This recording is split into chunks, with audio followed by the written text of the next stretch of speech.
After Carly is shot by Sharon, who by the way just saved his life, Sam transports her body outside in a hilarious shot.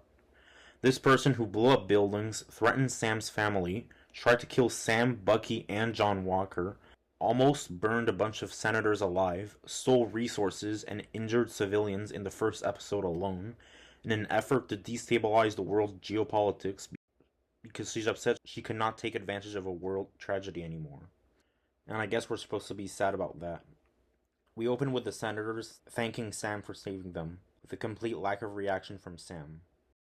Are you still going forward with resetting the borders? So this line confirms that the borders are not just open and more welcoming, they are flat out gone. Something to keep in mind. Our peacekeeping troops will begin relocating people soon. The terrorists only set us back a bit.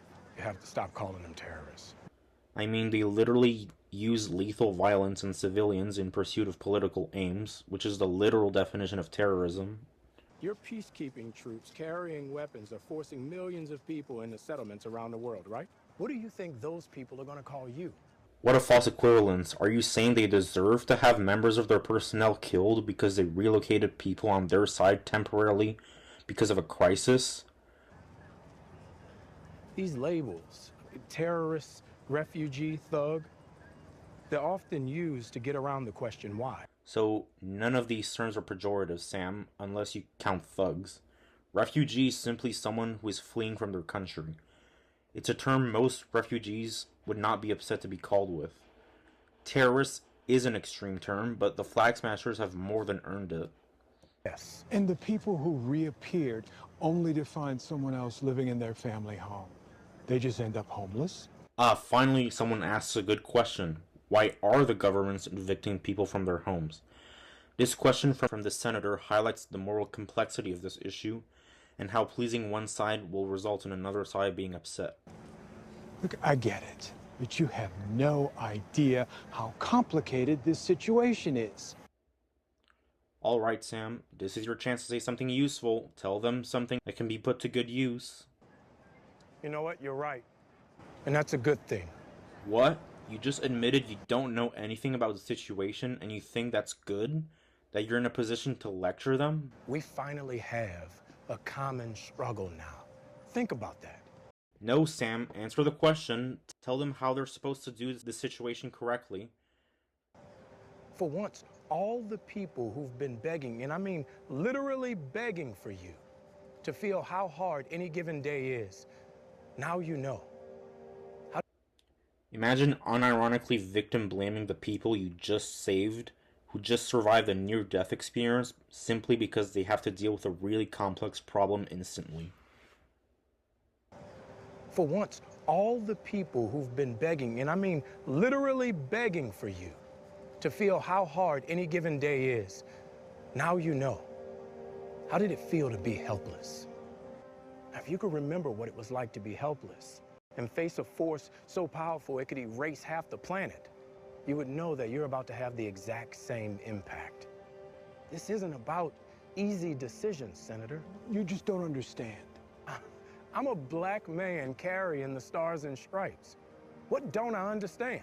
This is not the same thing. You're comparing your job as a mascot with your main duties to stop bad guys to a group of politicians sitting around making decisions for millions of people. Plus, America has already shown to accept black superheroes with the American Stars and Stripes. We saw that in Iron Man 3. But this is something to keep in mind for later. Every time I pick this thing up, I know there are millions of people out there who are going to hate me for it. Even now, here. I feel it. The stares, the judgment. And there's nothing I can do to change it. Yet I'm still here. No super serum, no blonde hair or blue eyes. The only power I have is that I believe we can do better. Okay, in what sense? We can't demand that people step up and we don't meet them halfway.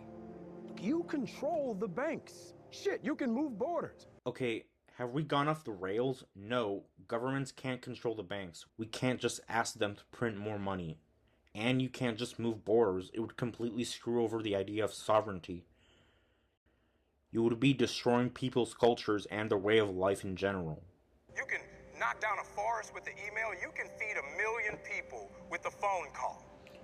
No, we can't just double food and houses in an instant, especially not after the blip caused us to have to double our production on everything. But apparently Sam believes that the government has an automatic save the world's problems button that we are just refusing to press. But the question is, who's in the room with you when you're making those decisions? Is it the people you're going to impact? Or is it just more people like you? But that's what they've been doing the whole time. The organization was founded to help people. This advice means nothing unless you're willing to go deeper. I mean, this girl died trying to stop you. And no one has stopped for 1 second to ask why. We know why. She's an entitled idiot, and it doesn't matter what she thinks. An opinion you seem to agree with when it comes to other villains you fought like Hydra, Zemo, or Thanos. You've got to do better, Senator. You've got to step up. And there it is, folks, the oh-so-memetic line. What does do better mean? What is the concrete, workable solution to this problem? Because if you don't, the next Carly will. And you don't want to see 2.0. You've given us no advice other than try harder. How are we supposed to enact true change that pleases everyone? And wait a minute, didn't you say a minute ago that we shouldn't be worried about what others have to say? But now you're saying that we should listen to the Flag Smashers because they might strike back? So which is it, Sam? People believed in her cause so much that they helped her defy the strongest governments in the world. Why do you think that is? By that logic, we should have listened to the Nazis in World War II because a lot of people believed in their cause. Just because a lot of people believe in a cause does not mean they are right.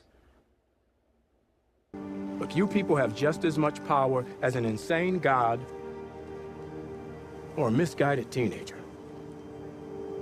The question you have to ask yourself is, how are you going to use it? No, they don't. They don't have an Infinity Gauntlet. Say that to the Avengers, the people who actually had the Infinity Gauntlet and could have solved all the world's problems by actually reversing time instead of just resurrecting everybody. Also, she's not a teenager, she's a legal adult that led this terrorist group. So that's it. The Patch Act was interrupted by the Flag Smasher attack, and Sam just gave them a big speech against this vote. So what is going to happen now? The group had opposed the global relocation efforts of the GRC, who just this week had announced changes in their own... Oh, so the GRC have abandoned the Patch Act apparently. So nothing has really changed in terms of the status quo. We are still in a borderless society, which is not only insane considering it would completely derail the geopolitical landscape from territory management to security to cultural identity erasure, but blatantly contradicts prior films like Far From Home, whose plot is reliant on Peter going to other countries. And the world does not suffer the consequences of this scene like everything else in Phase 4. So, in total, we do not have a debate of ideals, we have a rant written by an 8-year-old. A bunch of empty platitudes that offer no useful advice or guidance. The only thing we learn from this speech is that he doesn't understand how the world works.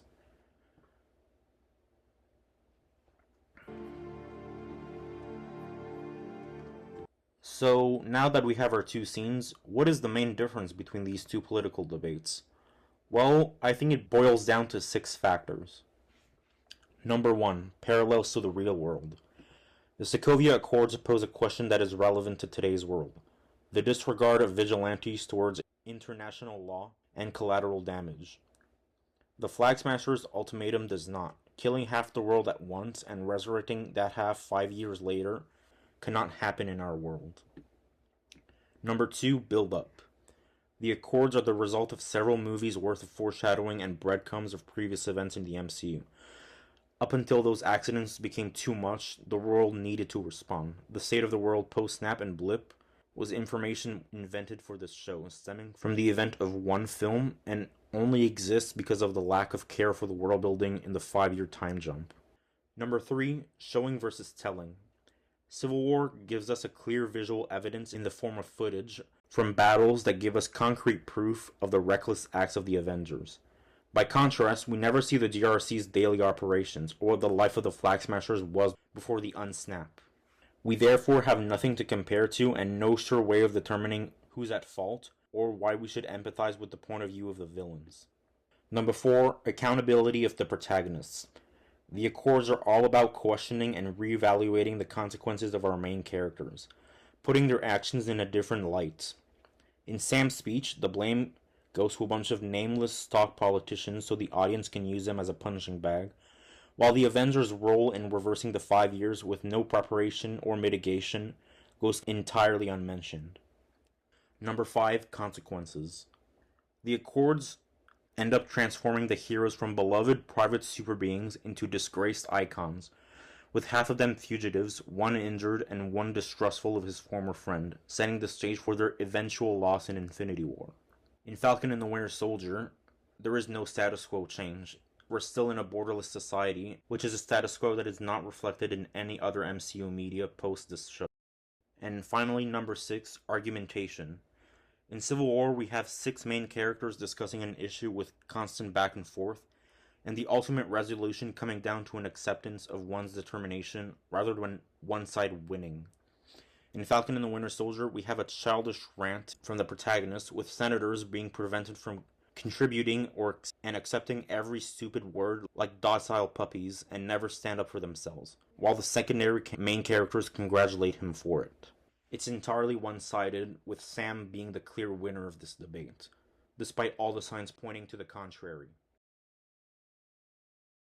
And that is why, ladies and gentlemen, Steve Rogers will always be Captain America, and Sam Wilson will always be Falcon.